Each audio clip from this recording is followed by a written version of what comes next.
क्या आपने भी इस क्वेश्चन में ऑप्शन ए को सही मार्क का टिक कर दिया है? अगर हाँ, तो आपने एनटीए के सबसे क्लासिक कीवर्ड ट्रैप में धोखा खा गए।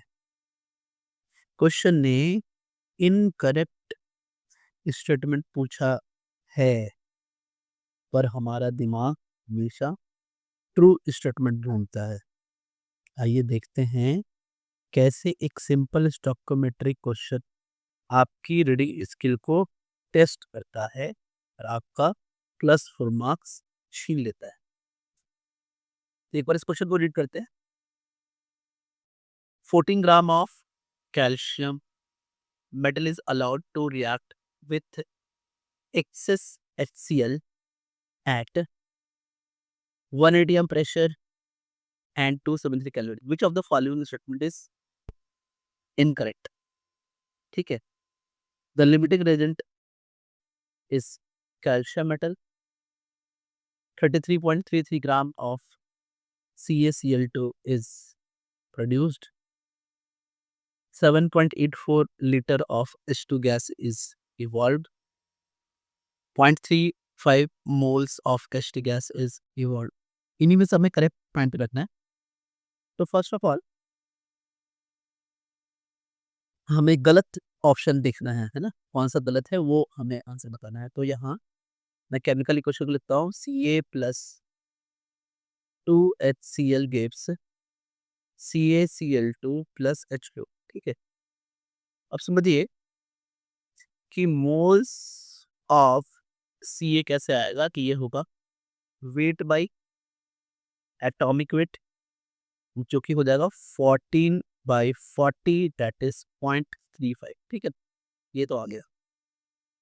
अब क्योंकि HCl जो है इट इज इन एक्सेस, ठीक है, तो एक्सेस में है इसलिए ये एक्सेस रिएजेंट होगा, एक्सेस रिएजेंट होगा। और हमारा जो Ca मेटल है वो क्या होगा, वो लिमिटिंग रिएजेंट होगा। तो अब बात ये है कि option A is correct but not the answer. हमें इनकरेक्ट फाइंड करना है। A is correct but not the answer.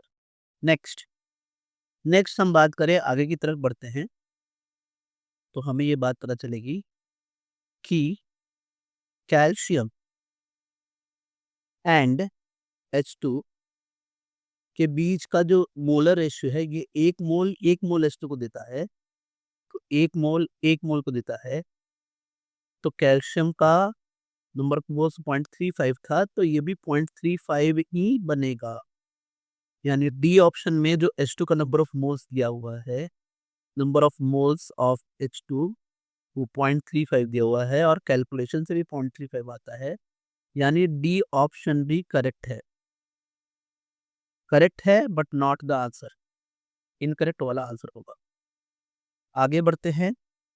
अगर हम वॉल्यूम निकाले, volume of H2 eight STP निकाले, तो वो हो जाएगा number of moles of H2 into 22.4 litre, क्योंकि हम जानते हैं एक मोल का जो वॉल्यूम होता है STP पे वो 22.4 होता है। तो जितने भी मोल्स हैं, जैसे कि 0.35 मोल्स है, उसको 22.4 से मल्टीप्लाई कर दिया तो यह आया 7.84 लीटर, जो कि ऑप्शन सी में दिया हुआ है।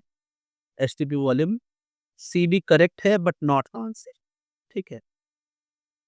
अब बात हो रही है CaCl2 के अमाउंट की। तो फिर गौर से देखिए, मैं यहाँ क्वेश्चन लिखता हूँ कि Ca+2HCl गिव्स CaCl2+H2, और आप देखेंगे फिर से ये 1:1 के मोलर रेशियो में है। तो जैसे हम CaCl2 1:1, ये 0.35, तो ये भी 0.35, तो मास ऑफ CaCl2 निकालते हैं तो वो होगा नंबर ऑफ मोल्स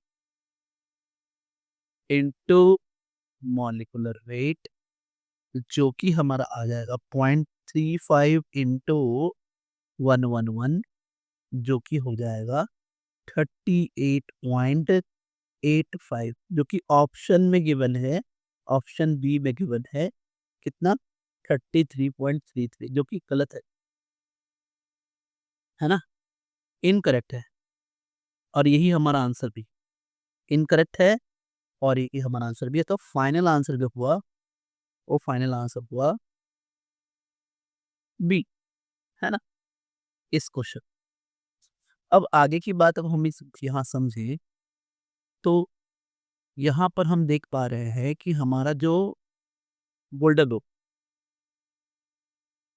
जो CaCl2 बना है प्लस H2, ये बना है Ca+HCl से। तो जो मोलर रेशियो है ना Ca का, CaCl2 का और H2 का, ये 1:1:1 में है, ठीक है ना।